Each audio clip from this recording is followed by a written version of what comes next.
Bienvenue dans cette vidéo, je suis Aglaé Laser et je vous aide à mieux crocheter. Aujourd'hui, je vais vous montrer comment faire un premier rang de mailles serrées sans chaînette. Ici, vous avez deux exemples. Alors, vous avez la méthode classique. Ici, j'ai fait une chaînette et ensuite, j'ai fait des rangs de mailles serrées. Et là, j'ai fait la méthode que je vais vous montrer tout de suite. En fait, on va directement faire un rang de mailles serrées sans passer par la chaînette. Alors, l'intérêt, il y a deux intérêts, au moins deux intérêts. Le premier est que c'est plus facile à compter, vous allez voir, et puis vous n'allez plus pouvoir vous passer de cette méthode. Et le deuxième intérêt, c'est que le rendu est plus élastique. Vous avez la méthode classique ici, et vous avez la méthode que je vais vous montrer ici. On voit que c'est plus élastique. Alors c'est intéressant par exemple pour des ouvrages où il faut de l'élasticité, comme par exemple des vêtements. Allez, c'est parti. Alors, je vous propose de faire un premier rang de mailles serrées sans chaînette de 10 mailles. Pour vous entraîner, utilisez un crochet assez gros et puis un fil qui va avec. Donc ici, vous voyez, j'ai un fil qui est assez gros et j'ai un crochet de taille 6. Alors, on commence par faire un nœud coulant.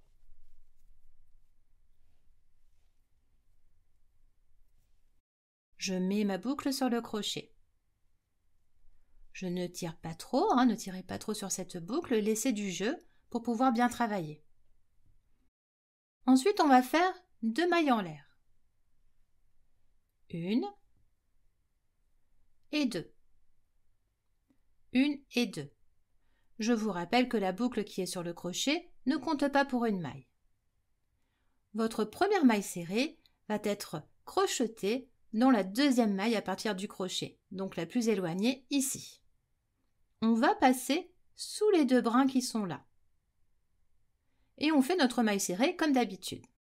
Alors je passe sous les deux brins, je fais un jeté, je ramène sous les deux brins, je fais un jeté et je passe à travers les deux boucles. Je viens de faire ma première maille serrée. Bien maintenant, pour faire la deuxième maille serrée, en fait, on va utiliser cette première maille serrée. On va passer aussi sous les deux brins, ici, que l'on a de la maille serrée précédente. Donc ici. Ici, vous avez le fil qui est relié à la pelote.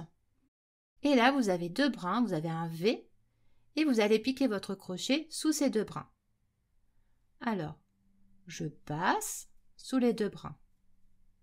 Je fais un jeté, je ramène sous les deux brins. Je fais un jeté et je ramène à travers les deux boucles. Maintenant, j'ai 2 mailles serrées de fait. Alors, on va voir un petit peu plus en détail. Vous avez un V, 2 V. Je vous conseille de mettre un marqueur au niveau de votre première maille serrée. Pourquoi ? Eh bien, parce que ainsi vous n'allez pas vous tromper quand vous allez revenir. Vous allez faire votre rang retour. Et vous voyez ici, on a un petit quelque chose et on pourrait se dire, peut-être qu'il faut que je pique ma dernière maille ici. Et en fait, non, là, ça correspond au nœud coulant. Donc, vous allez mettre un marqueur ici pour ne pas vous tromper. Et puis comme ça, vous serez tranquille. Moi, là, je ne vais pas mettre de marqueur, c'est pour vous montrer aussi comment compter. Vous pouvez aussi compter vos mailles devant. Vous voyez, vous avez un petit trait là, comme ça. Eh bien, vous avez 1 et 2, ça veut dire que vous avez 2 mailles serrées. Alors, je vais remettre mon crochet. Et je vais continuer. Donc, je vais en faire 10. Donc là, j'en ai 2. Et puis, je vois le V ici. Et je viens piquer sous les deux brins. Et je fais ma troisième maille serrée. 3. Et puis, je continue.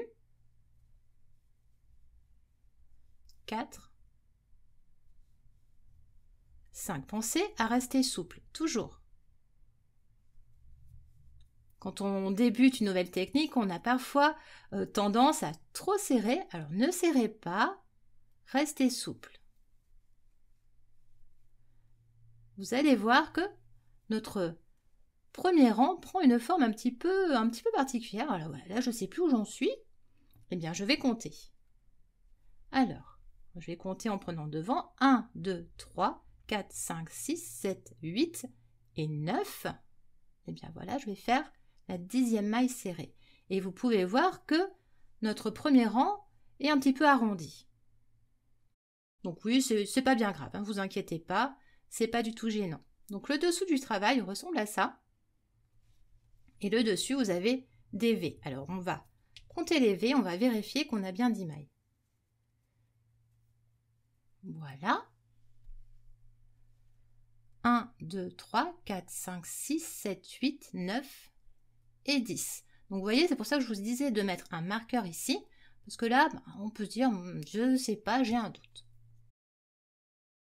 Donc je remets, voilà. Et maintenant, je vais poursuivre mon travail. Disons que j'ai encore un rang de mailles serrées à faire, un deuxième rang de mailles serrées. Donc je ne tourne pas, je fais une maille en l'air pour monter, et puis je viens piquer ici, faire ma première maille serrée. En fait, je poursuis mon travail comme d'habitude, et je viens faire mon deuxième rang.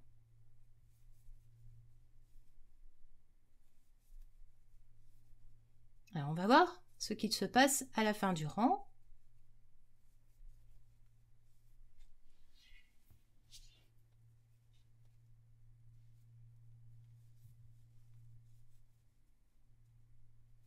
On y arrive. Voilà.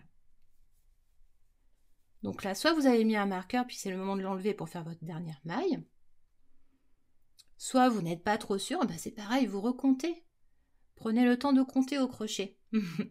1, 2, 3, 4, 5, 6, 7, 8, 9 et 10. Et voilà. Donc là, vous voyez, c'est pas très joli. Bien, ce que vous faites, alors j'aurais pu le faire comme je vous l'ai dit dès le début, mais je préfère le faire après. Eh bien, on resserre et là, il n'y a plus de soucis. Voilà. Eh bien, j'espère que ce tutoriel vous a plu. Mettez un j'aime, ça aide la chaîne à se faire connaître. Abonnez-vous si ce n'est pas fait, activez la petite cloche, comme ça vous recevrez une petite notification quand je sors une nouvelle vidéo. Et puis ne bougez pas, je vous propose tout de suite 2 autres vidéos. À bientôt!